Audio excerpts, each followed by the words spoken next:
Olá, Prof. Carla. Ah, Vou apresentar aqui então meu trabalho sobre gases, né? Eu trabalho na Tramontina Farroupilha. A gente produz produtos de aço inox, né? O meu setor produz equipamentos para cozinhas industriais, então de cocção e de refrigeração. Eu vou falar sobre os gases que a gente usa na cocção, então, né? Comparação entre o gás natural e o gás GLP. Meu nome é Cláudio Marcos Manigo Doce, faço engenharia de produção, primeiro semestre, né? E a matéria é de Química na FTech.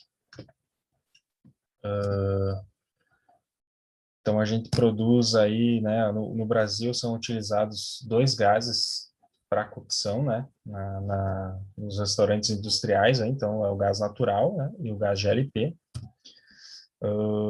Mostrar um pouco das diferenças entre GLP e gás natural para contextualizar. A composição deles, então, o GLP ele vem do petróleo, então tem butenos, propeno, butano e propano, né, e mais alguns outros elementos. Ele vem do refino, então, do petróleo, né? Vou pegar minhas colas aqui. Eu vou dar uma acelerada, porque eu já tentei fazer o vídeo algumas vezes e ele ficou muito grande, então vou ter que passar alguns detalhes aqui. E o gás natural, então, ele é feito praticamente 90% de metano, né? Que é o gás encontrado no solo. O armazenamento do gás GLP ele é feito nesses botijões aqui, né, em recipientes, né, então ele é comprimido, né, para caber nesses recipientes, e daí facilita também a logística, né, facilita a distribuição. Já o gás natural ele é distribuído por tubulações, né, por redes de tubulações. E aqui eu vou falar um pouco agora da obtenção. Então, aqui é a obtenção do GLP, né? Ele vem do petróleo. Então, aqui essa foto legal aqui fala sobre os produtos vindos do petróleo aqui. E o gás GLP, ele é refinado a 20 graus, então, né? Ele é um dos produtos mais leves que saem da refinação do petróleo. E é o gás GLP que a gente usa, então, ele é feito dessas frações mais leves aí do petróleo. O gás natural, então, ele vem de jazidas, né, que são feitas com a decomposição de vários elementos, vários produtos aí embaixo da terra. Então, o solo é perfurado, né, para alcançar essas jazidas aí naturais, e depois são distribuídas pelos gasodutos, né, as redes de gás para as indústrias aí, comércio e residência. No nosso caso, as indústrias. Vou falar mais algumas diferenças aqui rapidinho, né, o poder calorífico do GLP ele é muito maior que o poder calorífico do gás natural, então ele tem muito mais potência, né? A temperatura de ignição espontânea é mais baixa por causa desse poder calorífico do que o gás natural, né? 450 graus, o gás natural 540. O ponto de ebulição é maior, né? Então ele ferve depois, né? Ele ferve antes, na verdade, né? Precisa refrigerar ele muito menos para aquecer ele muito menos, muito mais para ferver, né? E um ponto importante é a densidade. A densidade do líquido do GLP, ela é menor do que a densidade da água. Então, se a gente misturar o GLP líquido com a água, ele vai flutuar na água. E a densidade do gás, então, ela é maior do que a densidade do ar. Então, o GLP, a densidade do gás GLP é maior do que o ar, então, no caso de vazamento, o GLP ele desce, né, por ser mais pesado que o ar. Já no caso do gás natural, ele flutua, né, ele é mais leve do que o ar. Então, no caso de vazamento de gás natural, ele sobe. Pensando nisso, então, né, aqui tem um vídeo que eu quero mostrar, que isso aqui é o local onde a gente faz os testes de vazamento de gás natural, os testes de consumo e tudo mais dos equipamentos, né? Então aqui embaixo tem um aparelho de vazamento para gás GLP, que é o gás ele é mais denso, e aqui em cima é um aparelho de vazamento para o gás natural, porque o gás ele é mais leve, né? Equipamento sendo testado aí. Então, algumas semelhanças entre eles são o odor, né? Os dois são inodoros.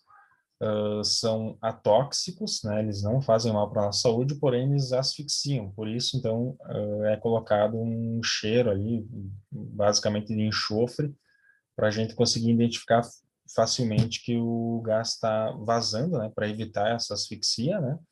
E para também evitar qualquer outra explosão, incêndio e tudo mais. Os gases também não são poluentes, então eles são bem mais benéficos para o meio ambiente do que outros combustíveis ali vindos do petróleo, né? Tem muito carbono. Então, me baseei aqui nessa NBR 13932, que é a instalação interna de gás, né? Já falando de gás nas cozinhas, né? Nas instalações das cozinhas. Não vou me ater muito, mas eu me baseei bastante nessa norma, que é uma das poucas normas que a gente tem impressa. Falando sobre a instalação em geral, né? Eu vou dar uma ênfase aqui nesse ponto 3.4, que ele fala que o GLP ele tem que ter 3 ou 4 átomos de carbono, né? Que aqui ele dá alguns exemplos: propano, propeno, butano e buteno, que são os mais comuns. E tendo 3 ou mais átomos de carbono, né? Qualquer mistura entre esses é considerado como GLP. Então não tem uma normativa dizendo tem que ter tanto de propano, tanto de propeno. Não. Qualquer mistura entre 3 ou mais desses elementos, ele já é considerado como GLP. O gás natural, ele é, então, basicamente propano, né, e é o que vem da Terra. Também, com base nessa norma, ela normatiza aqui que nas redes primárias, né, as primeiras redes que a gente faz com o GLP aqui já, né, tem que ter um regulador de pressão aqui de primeiro estágio, né, que ele regula a pressão a 150 kPa. Então, não pode sai do botijão com uma pressão muito alta, né? E quando passa por esse regulador aqui, ela já diminui para 150 kPa, que é o máximo. Ele também é um regulador de segurança, né? Se caso passar dessa pressão, ele corta a alimentação de gás ali dentro da válvula, né? E tem as redes secundárias, então aqui tem um regulador de segundo estágio que ele regula para no máximo 5 kPa, que são 50 milibar. Então, a pressão nominal para modelos domésticos, também em base na norma, é de 2,80 kPa ou 28 milibar. A gente vende nossos produtos aí com uma pressão ideal de 30 milibar para GLP e 20 milibar para gás natural. Aqui fala outras coisas que eu vou passar, não me ater muito. Então, aqui um exemplo de uma galeria de gás, né? Que é uma instalação de gás, então tem um lado aberto e o outro fechado. Quando esses dois gases aqui são dois P45 terminar, né? O pessoal lá do restaurante liga esse outro lado aqui para não ter que esperar o gás chegar, né? E aqui tem um regulador de primeiro estágio que está regulando a pressão desses botijões aqui, para não entrar uma pressão muito alta, para até evitar qualquer risco, né, na cozinha.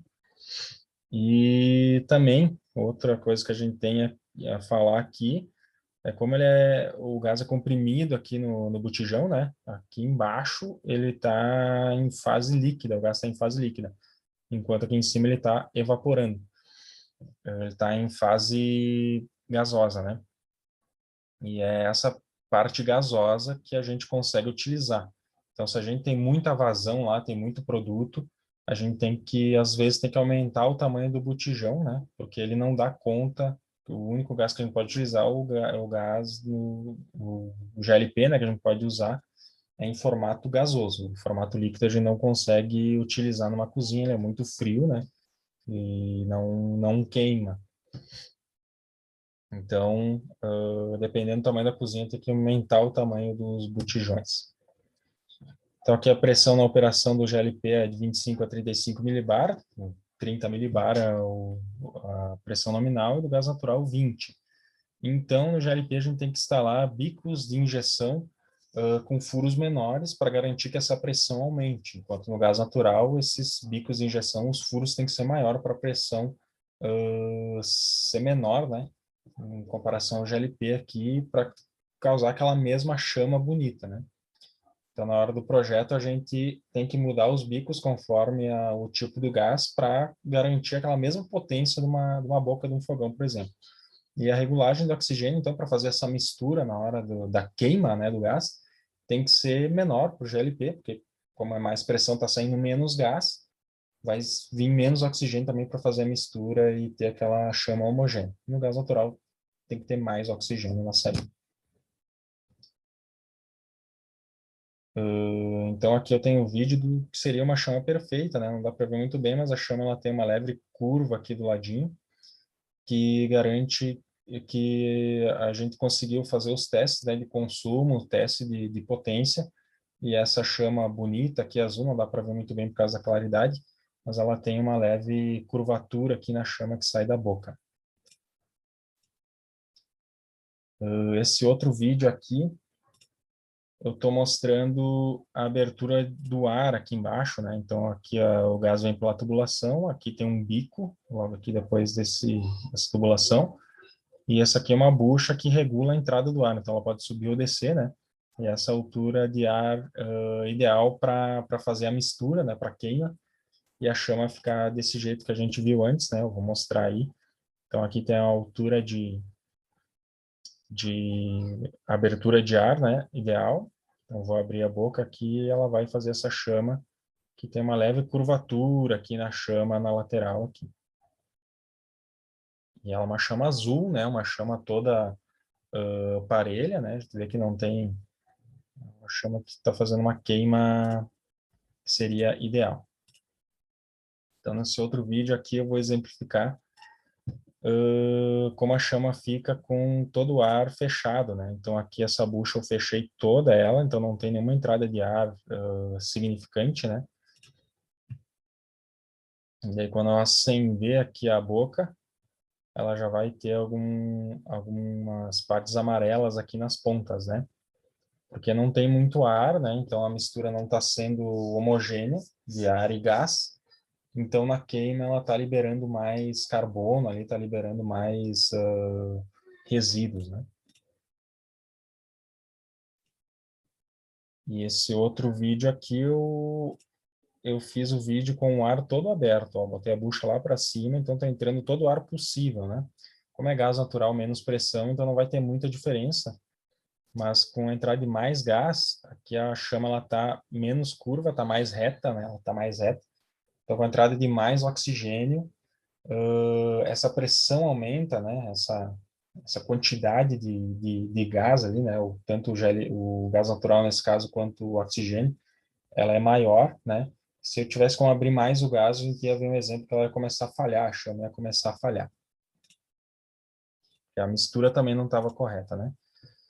E agora, como esse produto que eu tenho aqui, ele está instalado com gás natural, então os bicos são maiores, eu fiz um teste e coloquei um gás GLP entrando nele, e daí a gente vai ver o que acontece com a chama. Como tem muito mais pressão no gás, a chama ela fica totalmente amarela, né? Então, eu fiz um vídeo bem curtinho aqui, porque ele libera muita fuligem, muito resíduo, né? Muito monóxido de carbono, e isso pode ser prejudicial para a nossa saúde. Então, é uma instalação que com os bicos errados ou com o gás errado, né? É isso o exemplo que acontece. Então, aqui algumas normas que a gente tem que atender na instalação dos equipamentos, né? Principalmente os GLP aqui. A gente tem que atender, então é muito importante a gente ter conhecimento dessas normas, ter conhecimento do gás, né? Já respondendo a pergunta aqui, a gente ter conhecimento de como é feito esse gás, das propriedades dos gases e dessas normas. É muito importante a gente, como engenheiro, né, na gerência, na hora de projetar um produto, a gente ter conhecimento disso aí, até para conseguir fabricar um produto que atenda que atenda o mercado, né, e a normatização, e também que seja seguro para todo mundo, né? Já nesses elementos de logística e manuseio, a gente não transporta e nem manuseia o gás GLP ou gás natural, mas como a gente trabalha com refrigeração, a gente manuseia e transporta o gás R134 e R404, são gases para refrigeração. Então a gente tem que ter muito cuidado com os recipientes ali que a gente utiliza, né? Tem que ser todos normatizados, todos com válvulas de segurança, né? Válvulas que garantam a segurança, né? e a gente tem que usar os EPIs necessários, né? Lidar com muito cuidado para não ter vazamentos, né? Se certificar que não tem vazamento, não só para as pessoas que estão manejando esse gás lá na empresa, mas também os clientes que vão manejar esse gás, esse equipamento, né? Se tiver algum vazamento, pode causar alguma explosão, alguma queimadura e até asfixia, né? Então a gente tem que ter muito cuidado, é muito importante a gente se preocupar com esses pontos. Então, para um engenheiro, eu acho muito importante mesmo esse conhecimento de gases. Até agradeço por essa oportunidade de eu poder pesquisar sobre gases, né? E não consegui falar tudo que eu gostaria pelo tamanho do vídeo, mas espero que tenha ficado entendível. Muito obrigado.